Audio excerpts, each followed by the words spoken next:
put one of these in line. Now you're probably saying to yourself, Carl, what the hell is that?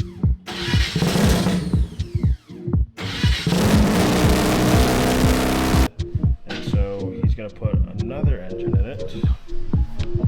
Okay, so I got my drain line on there, down. Turbo time, baby.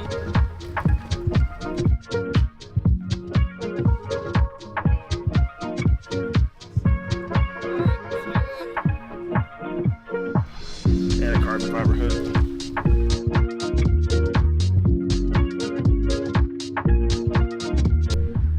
We're just outside doing truck things today. We're getting Daryl's hood and this beautiful Garrett turbo and hot side all the way to Kevin's house. It's gonna be a long drive. It's about an hour. And I had a long night last night. So we're gonna get this over to Kevin's house and we're gonna talk more about my turbo as well. Oh my God, we made it to Kevin's house, ladies and gentlemen. We made it to Kevin's house. I'm filming this way because I don't want to show too much outside, but Kevin's house. He's working on this FC here. Got the engine, well, the engine's been out of it. And so he's gonna put another engine in it, which is that guy over there. So the engine will go back in this one, all the parts here for this. Then we have Daryl's FD. Daryl's FD is here because it was running a little weird. It's got an exhaust leak, so Kevin's working on that. And that's what the hood was for, and the turbo that I brought is for that car. And then Kevin's FD, I'm sure you guys remember. It still gets no love, so yeah. But yeah, we made it, guys. Now we're gonna get back and talk about the turbo on my car. Okay, and we're back in the garage. Went to Kevin's house, dropped some stuff off. It's been a couple days. And see, this is why I don't make videos. It's like 7 o'clock at night right now, and I just got off work, so I'm tired. I'm a little tired, but we're back. So let me break it down for you. We took the turbo off of Samantha here because this turbo was smoking a lot. I'm sure you've noticed it in the videos and whatnot. The car was just smoking. There's a lot of smoke coming from the turbo. I'm sure you may have noticed some of the oil in the compressor housing.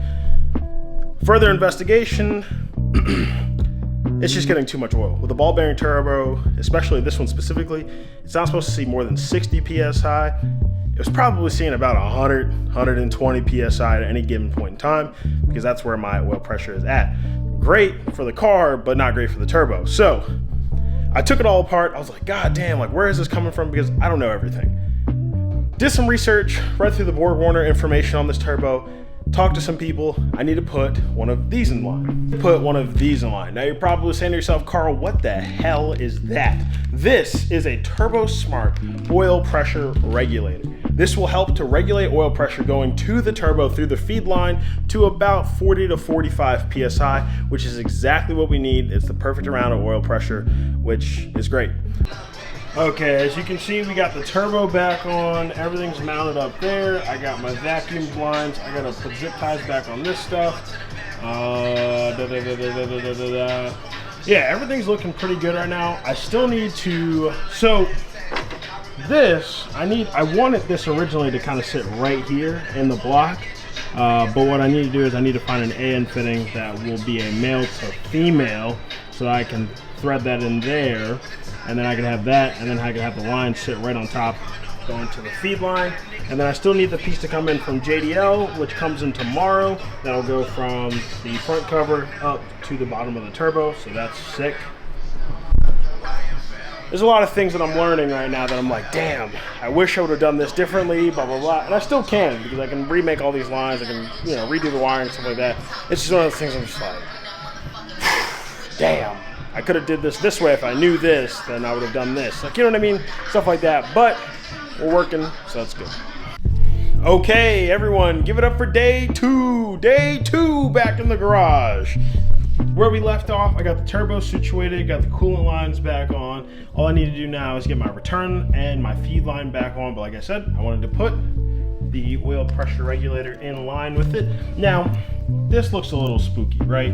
It's not exactly what I wanted. I really just wanted this to go straight to, I really wanted this to go straight to the oil pressure regulator, but unfortunately they don't make one.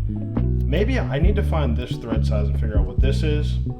That'd be the smartest thing to do. But for now, if it fits, it ships. I also got, from JDL, I got the billet extensions, so that's awesome. So I'm gonna scrape off the old gasket.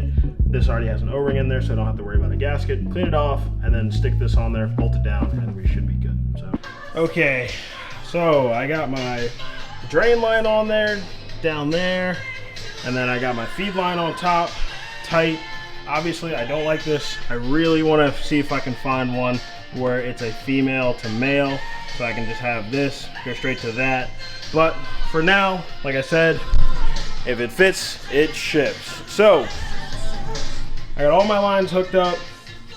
The last thing I want to do is I'm going to do a bolt check, nut and bolt check. And then I know there's definitely going to be air in the coolant system, which is fine for now. It's not going to be running for very long. I'm just going to start it, see how everything acts, and yeah.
All right, well, as you saw, started, so everything seems good.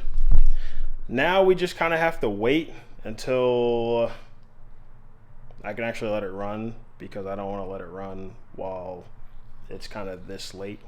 So I'm going to call this video here. So if you enjoyed it, hit that subscribe button, and hopefully I will figure things out and we can get this car driving. So yeah, thanks for watching. See you guys in the next one.